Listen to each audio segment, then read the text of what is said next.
大家好，歡迎翻嚟信仰不離地。今日講標竿人生第5天，從神嘅觀點看人生。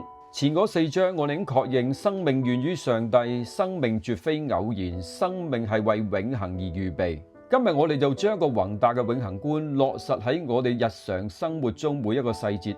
呢度需要我哋面對一個根本嘅抉擇，我哋點樣睇人生？有人會話人生係一場馬戲，疲憊而混亂。有人會話人生係一場賭局，勝負難料，亦都有人會話人生係一場派對，追求盡歡。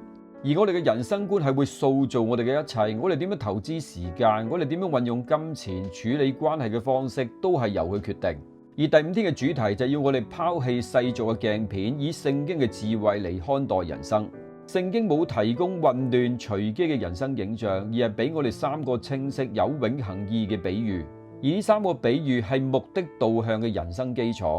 第一就係人生係一場考驗，我哋生命會有一連串嘅考驗，上帝不斷地試驗我哋嘅品格、信心、順服同埋愛心。而考驗包括困難、成功、衝突，甚至乎對服務員嘅態度呢啲簡單嘅行動，上帝都會留心觀察我哋每一個細節嘅反應。而考驗嘅目的係咩呢？唔係為咗懲罰，而係為咗塑造同顯明。上帝會藉着考驗嚟塑造我哋嘅品格，等我哋能夠更成熟、更像耶穌嘅樣式。而更重要嘅，考驗會顯明我哋內心嘅一切，等上帝知道佢係咪可以託付我哋更大嘅責任。所以當我哋面對考驗感到痛苦同埋無助嗰陣時，請記住，上帝知我哋嘅能力，佢唔會令考驗過於我哋能夠承受嘅。佢亦都應許喺考驗嗰陣時會賜俾我哋恩典。我哋只有透過同耶穌嘅關係，先至能夠喺每一次考驗中交出滿分嘅答卷，讓品格被鍛煉，領受永恆嘅獎賞。第2點，人生係一個信託。我哋喺世上所擁有嘅時間、精力、才幹、機會、關係、資源等等，都係上帝嘅恩賜。佢只係暫時將呢啲財富信託俾我哋管理。我哋唔係擁有者，我哋只係管家。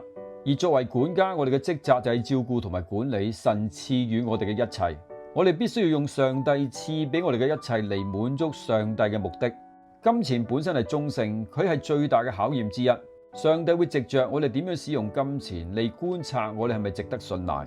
路加福音12章有冇記載？耶穌話：多給誰就向誰多取，多託誰就向誰多要。我哋信上帝係要承認我哋人生主權係屬於佢。我哋嘅時間、才幹、金錢都係為佢嘅目的而使用。當我哋唔再緊緊捉住認為屬於自己嘅東西不放，我哋就能夠放下自我中心嘅重擔，以更寬廣、慷慨嘅態度去管理一切。因為我哋知道上帝會喺我哋忠心嘅時候賜下更大嘅福氣同責任。第3點就提到人生有一項暫時嘅任務。我哋喺世上只不過係客旅同寄居，我哋嘅心臟總有一日會停止跳動。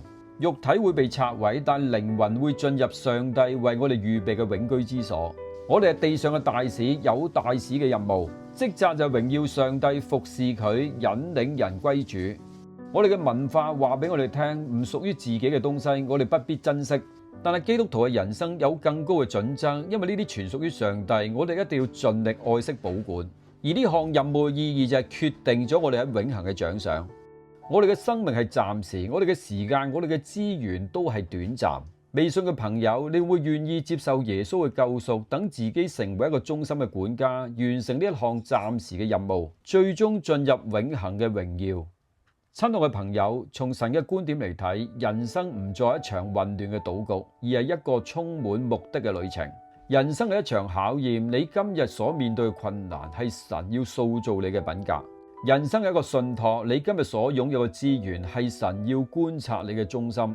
人生係一項任務，你今日所做嘅選擇係決定你喺永恆中嘅獎賞。如果你願意接受耶穌基督，等佢成為你生命嘅主，等呢3個永恆嘅觀點主導你嘅人生，真正開始活出一個有意義、有價值、為永恆作準備嘅生命。我邀請你一齊禱告。親愛嘅天父，我承認我嘅眼光短淺，只看重今生短暫嘅事物。感謝你今日令我明白，人生係一場考驗，一個信託，一項任務。